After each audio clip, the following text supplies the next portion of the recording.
நீ டோர்னமெண்ட் இருக்கணும்னு எல்லாரும் അതെ ടൂർണമെന്റ് അതിന്റെ കാര്യമായിട്ട് സംസാരിക്കാനാണ് ഞാൻ ഇന്ന് വരുന്നത് ഗൈസ്. അപ്പൊ നമ്മുടെ ടൂർണമെന്റ് ഞാൻ നടത്താൻ പോവാണ്. പബ്ജി RP കമ്മ്യൂണിറ്റിയിലുള്ള എല്ലാ ഗാങ്സിനെയും വിളിച്ചിട്ട് നമ്മൾ ഇതാക്കും. മാക്സിമം ഒരു ഗാങ്ങിന് ഈ പറയണതുപോലെ ടോട്ടൽ 36 ടീമായിരിക്കും. നമ്മൾ മാക്സിമം ഒരു ഗാങ്ങിന് ഒരു സ്ലോട്ട് എന്നുള്ള രീതിയിലായിരിക്കും. പക്ഷെ TV-ന്ന് 2 ഗാങ്സിന് രണ്ട് സ്ലോട്ട് ഞാൻ TV-ക്ക് കൊടുക്കും. കാരണം ഞാൻ ഇത് നടത്തുന്നത് കൊണ്ട് ഞാനത് എന്തായാലും ചെയ്യും. അതാണ് അൺഫെയർ എന്ന് പറഞ്ഞാലും മൊത്തം സിറ്റിയിലുള്ള എല്ലാ പോപ്പുലർ ഗാങ്സിനും നമ്മുടെ സിറ്റിയിലുള്ള എക്സാൻഡിസില് പ്ലേയേഴ്സ് കറന്റ് സിറ്റിയിൽ RP കളിക്കുന്നവരായിരിക്കണം. അല്ലാതെ വേറെ വെളിയിൽ കമ്മ്യൂണിറ്റിയിലുള്ള ഒരാളെ പബ്ജി പ്രോകളെ കൊണ്ട് വരാൻ പറ്റത്തില്ല. ഗാങ്ങിനകത്ത് കളിക്കുന്ന പബ്ജി PC പ്ലേയേഴ്സ് ആയിരിക്കണം. അത് മാത്രമാണ് നമ്മൾ വെക്കുന്ന റൂള്.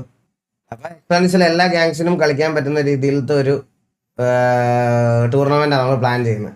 എക്സാൻഡിസിലെ എല്ലാ ഗാങ്സിനെയും ഇൻക്ലൂഡ് ചെയ്തുകൊണ്ട് ഞങ്ങൾ ഒരു പബ്ജി ടൂർണമെന്റ് നടത്താൻ പോവാം. എല്ലാ ഗാങ്സിനും ഓരോ സ്ലോട്ട് വെച്ച് TV-ക്ക് 2 സ്ലോട്ട് ഉണ്ടാവും. നമ്മൾ എല്ലാവർക്കും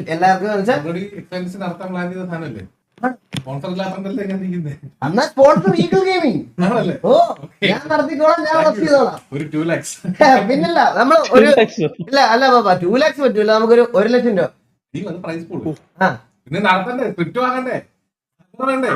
അതല്ല പബ്ജി ടൂർണമെന്റ്, പബ്ജി PC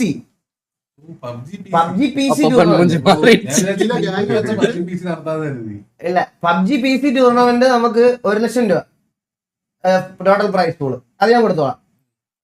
ബാക്കി ടീംസ് എല്ലാം നമ്മുടെ അകത്ത് രജിസ്റ്റർ ചെയ്തേക്കുന്ന എല്ലാ ഗാങ്സിനും ഒരു സ്ലോട്ട് ഇട്ട് കളിക്കാം. 2 ദിവസം മാച്ച്, 2 ദിവസം ക്വാളിഫയേഴ്സ്. ആദ്യത്തെ 18 ടീം ഒരു ദിവസം 3 മാച്ച് വെച്ച്. അതിൽ നിന്ന് സെലക്ട് ആവുന്ന ടോപ്പ് 9 നിൽക്കുന്ന ടീമിന് ഫൈനൽസിലോട്ട് പോവാം. ഗ്രൂപ്പ് B-ന്ന് 18 ടീം. അതിൽ ടോപ്പിൽ നിൽക്കുന്ന 3 മാച്ച് കഴിയുമ്പോൾ ടോപ്പിൽ നിൽക്കുന്ന 9 ടീം ആദ്യത്തെ ഗ്രൂപ്പ് A-ലും ഗ്രൂപ്പ് B-ലും 9 ടീം കൂടെ ഫൈനൽസ് 3-ാമത്തെ ദിവസം. ജയിക്കുന്ന ടീമിന് 50,000 60,000 അതനുസരിച്ച് കൊടുക്കുക. സെക്കൻഡ് അങ്ങനെ ആക്കിയിട്ട് നമുക്ക് ടോട്ടൽ പ്രൈസ് ഫുൾ 1 ലക്ഷം. റെഡി അല്ലേ? അപ്പൊ നമുക്ക് അത് ഒരു 3 ദിവസത്തിൽ തീർക്കാം. 3 ദിവസം ഒരു ദിവസം 3 അല്ലെങ്കിൽ 4 മാച്ച് വെച്ച് പോയിന്റ് എടുത്തിട്ട് ക്വാളിഫയർ 1 ക്വാളിഫയർ 2 ഫൈനൽസ്.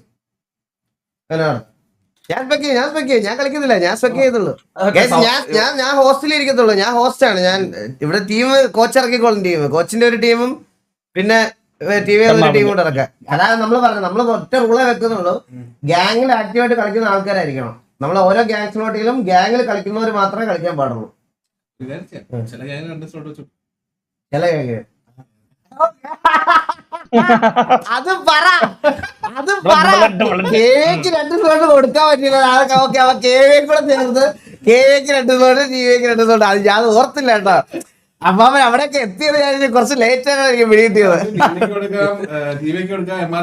അതെ അതെ എല്ലാവർക്കും കൊടുക്കാം. സെർവർ ഓർഡർ എൻട്രി ഫീ ഒന്നുമില്ല, ഫ്രീ സ്ലോട്ട്. പിന്നെ എൻട്രി ഫീ ഒന്നും മേടിച്ച് നടത്താൻ ഞാൻ അത്ര കൽപ്പനൊന്നും അല്ല. പോടാ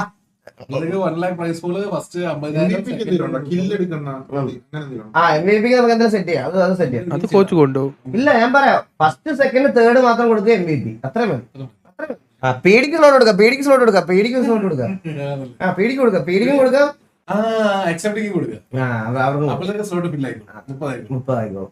നമുക്ക് നോക്കാം കൈസ്, നമുക്ക് രജിസ്ട്രേഷൻ വരുന്ന സമയത്ത് നോക്കാം. പക്ഷെ ആദ്യത്തെ സിറ്റിസൺസിന് സ്ലോട്ട് കൊടുക്കാൻ പറ്റുമെന്ന് എനിക്ക് അറിഞ്ഞുകൂടാ. ഈ സിറ്റിസൺസിന് സ്ലോട്ട് കൊടുത്തുള്ള കാര്യം ഞാൻ പറയട്ടെ ഗൈസ്. അപ്പോഴത്തേക്കിനും ചുമ്മാ ഇവിടെ വന്നൊരു വൈറ്റ് ലിസ്റ്റ് എടുത്തിട്ട് സിറ്റിസൺ ആണെന്ന് പറഞ്ഞ് നേരെ വന്ന് കളിക്കും. അത് വേണ്ട.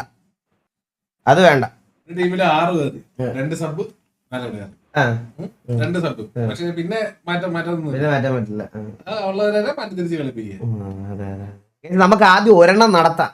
നമുക്ക് ഒരെണ്ണം നടത്തി ഒന്ന് സക്സസ് ആവോ ഇല്ലോ എന്നുള്ള കാര്യം നമുക്കത് നോക്കി നോക്കാം. എല്ലാവരുടെ ക്രൗഡിന്റെയും എല്ലാവരുടെ അക്സെപ്റ്റബിലിറ്റിയും റെസ്പോൺസും കാണുന്ന ആൾക്കാരുടെ ഇതും എല്ലാം എങ്ങനെ ഉണ്ടെന്ന് നമുക്ക് നോക്കാം. നോക്കിയിട്ട് നമുക്ക് വീണ്ടും നടത്താം. മനസ്സിലായ?